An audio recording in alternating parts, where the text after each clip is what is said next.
Hello and welcome to the show with me, Jillian Godsil. Today, my guest is Joey Langenbrunner, great name, who is the Deputy Representative to the US for the Free Republic of Liberland. So, Joe, you got a great name and a great title. Welcome to the show. Thank you so much. I'm Jillian. I am completely honored to be here. Well, first, we're going to start with your name, Langenbrunner. Is it German? It is very, very German.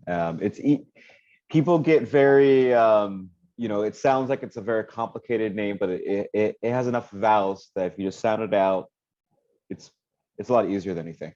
And what is the meaning behind it? So Langenbrunner means long spirit or long river. Okay, oh, that's nice. I like that. Okay, so the other side is your title, the Deputy Representative to the US for the Free Republic of Liberland. People who don't know, what is the Free Republic of Liberland? Yes, the Free Republic of Liberland is essentially a startup country.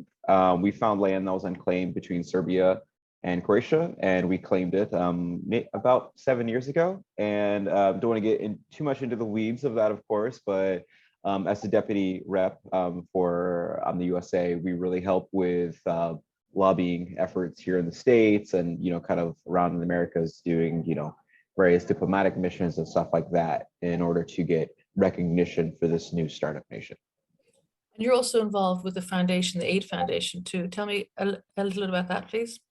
Yeah, sure. So the Liberland Aid Foundation is the humanitarian arm of the Free Republic of Liberland. So essentially, what it tries to do, or not what it tries, what it does, is that it does humanitarian efforts in various nations. So once we do these humanitarian efforts, we try to use this to open up conversations with various governments. Brilliant. Okay, so an exciting time. Were you there from the very beginning, or at what stage did you join the new country? I joined in 2017, early 2017. The country was founded in early 2015, so relatively early, but not, like it wasn't, the first to the territory or anything, but I've been around for, quite a while now. Brilliant, brilliant. So then, so there's some crossovers happening here. There's Liberland, there's what we're going to talk about in El Salvador and Bitcoin. So just to make the leap, is Liberland also involved with cryptocurrencies and blockchain?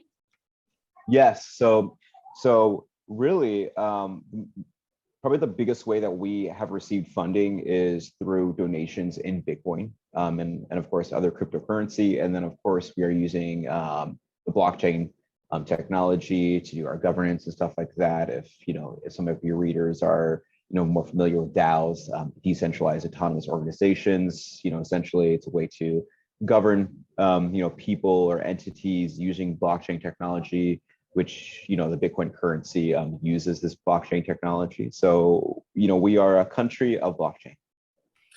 So which came first for you, Liberland or Bitcoin? Bitcoin definitely came first. I found out about Bitcoin back in 2015, and and understanding why it became popular, and today why the price has risen, and what the whole idea of it has been something that has enchanted me. So in tying that in with Liberland, since they were using Bitcoin and these things, the idea of starting up an own nation also enchanted me. Starting a new currency, a new nation, a new world. And did you get Bitcoin when you first heard it, or did it take some time for it to sink in? Did it grab you instantly? Back then, I didn't have many people to talk to about it, so I wish I bought it right away. But I studied it extensively for over a year, as technical as possible, so that I can understand it, to make sure it wasn't some sort of Ponzi or some sort of scam. So I didn't get it right away. I wish I did, or maybe I would have been wealthy, but I got it right when I was a little bit higher. But I'm still glad that I got involved with the community, because that's what where the real value is. Okay, so Liberland is very much involved with Bitcoin and cryptocurrencies. So what are your thoughts on El Salvador, which is an established nation? They're adopting Bitcoin as legal tender. What are your thoughts on that? Yeah, so back in November, so actually I want to back up a little bit.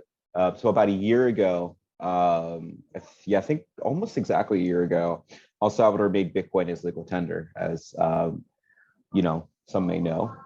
So being involved, with Liberland, the Free Republic of Liberland saw this as an opportunity to, let's say, start some sort of diplomatic negotiations, maybe start a friendship, because we have something in common. We're fans of Bitcoin. This is a pretty big deal for us. So in November, we went down there on a diplomatic mission. We talked to various people in the government and stuff like that. Also, you brought up the Liberland Aid Foundation. We donated one whole Bitcoin to the only children's hospital in El Salvador, which was the first Bitcoin donation ever done in El Salvador. So that was a very humbling experience. And then being down there in El Salvador, I fell in love with the country. The beaches are beautiful. There is this beach called Alzante, which is nicknamed Bitcoin Beach. So all these Bitcoiners are coming down there now. It was just a beautiful country. And why do you think the president of El Salvador is so bullish on Bitcoin? Because he bought some more in the first dip recently.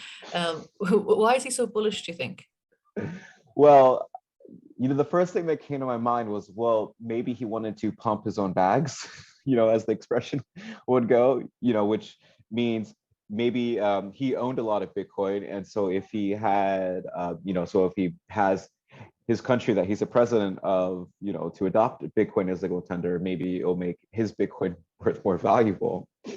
But on the other hand, to be, a little bit more like realistic, even though that's, it's probably partially true. In El Salvador, it's very challenging to get bank accounts, and it's very much a cash-based economy. And El Salvador did have a civil war back in the 90s, which resulted in them losing their currency, which is why that they have been using the US dollar ever since the 90s. So they haven't really had their own currency. So this is kind of just a chance for them to have their own currency and for people to essentially just have a bank account in the palm of their hands. Do you think by introducing Bitcoin to El Salvador, it'll bring new people into El Salvador? Yeah, I think so. So this is something we're seeing today, where many Bitcoiners like me. So we went down there for a diplomatic mission in November, and then a few months ago, I wanted to go down there again because I just had such a good time. I made some really good friends. The beach there, it's beautiful. They have like black sand, and the waves like 2 stories high. And so I wanted to go down there to get to know the community a little bit more, because a lot of Bitcoiners, especially from the US, Canada, Europe, other places in Latin America, are starting to flock to as, sort of like a safe haven, some place where they feel that, they are accepted, because sometimes, depending on what country you are in, Bitcoiners have a certain type of attitude, and sometimes the government, might not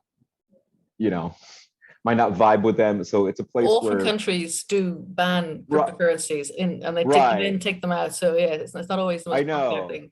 I know, like the EU was trying to ban Bitcoin, and then thank God it didn't happen. But meanwhile, you can just come to El Salvador and just use Bitcoin to buy some tacos on the beach. I'm like, that sounds great. Mm. And so what inspired you then to open an immigration agency in El Salvador? And is it a two-way immigration and emigration agency for people leaving El Salvador as well, or just for people coming in? So it's really just for people coming in. Okay. The reason I wanted to start it is because I was interested myself. So about a year, back in November, when we originally went down there, they announced that they're going to be building a new city called Bitcoin City. This Bitcoin City is going to be funded by like Bitcoin bonds, or also what's nicknamed as like volcano bonds, because El Salvador has like 50 volcanoes. I think maybe like half of them are actually active and all this sort of thing. So it's kind of like a meme in a way. It's also to use the energy, isn't that the idea? The energy from the volcano to actually right. So they wanted to use like the geothermal energy to mine Bitcoin and stuff like that. So they're going to be making this Bitcoin city to help attract like Bitcoiners to come down. It was going to be kind of like a tax heaven in a way, where it's going to be like, not much taxes. I think it was just going to be like a 10% sales or VAT tax, and like that was it, maybe 5%, but like nothing else. And so also they announced that they are going to be selling their passport as well. So myself, I'm an avid collector of passports. I think it is a huge opportunity for just humans in general in this crazy world, just like, able to get around a little bit easier, because it's like, if you're trying to go to that country, maybe they don't allow Americans, but maybe they'll allow, someone from El Salvador or something like that. So really, just to answer your question, I was really just interested in getting an Salvadorian passport, and especially becoming a citizen of a country that, understood my views, accepted my views as a Bitcoiner, a place that I felt welcome. Is it a hard thing to do to get a passport? So yes, but only because it's not legal yet. So the president announced this back in November that he's going to do this, but they need to change the constitution in order to do this. So this is a process.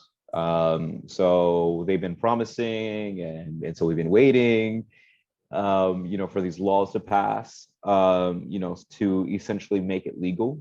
There's been rumors that it's going to cost 3 Bitcoin. Then I heard rumors that it's going to cost 2 Bitcoin. Then I heard rumors it was just going to cost 100,000.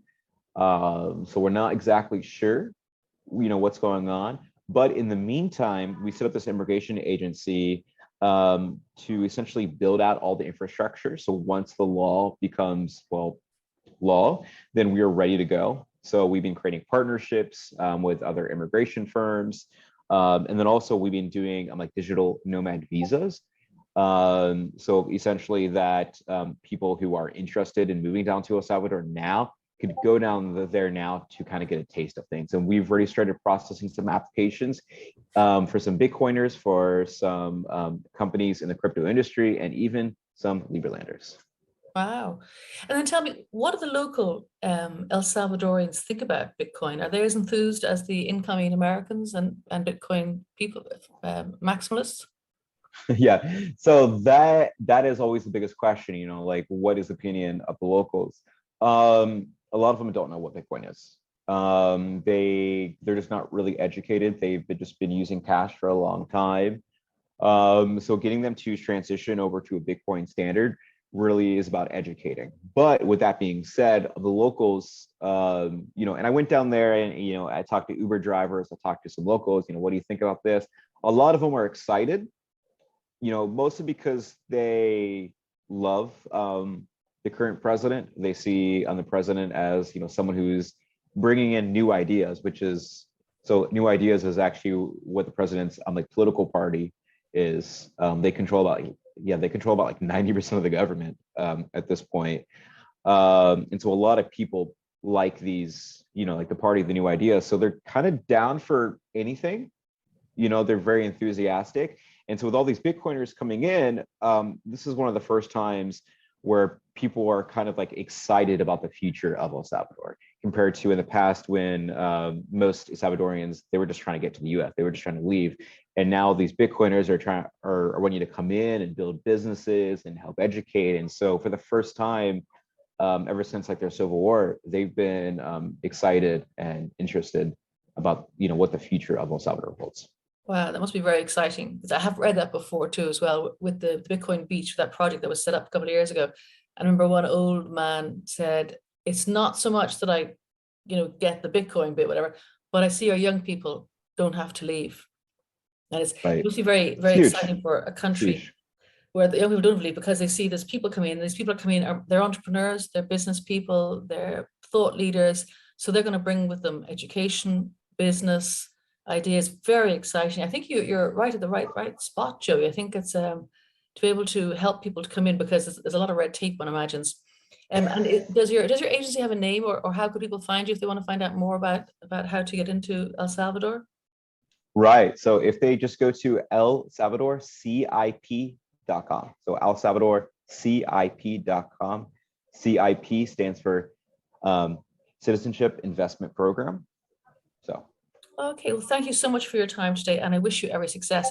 I want to go and see that El Zonte beach. I want to go surfing. you have to come, and also when you do come, you have to, buy some tacos or, buy some food with Bitcoin, because it is, so when I was able to do that, the excitement on people's face when they would just get the money, on their phone, right away, it's heartwarming. It's amazing. Well, thank you so much. It's a very interesting piece of history that we're at the moment. I look forward to hearing the future developments. Absolutely, Jillian.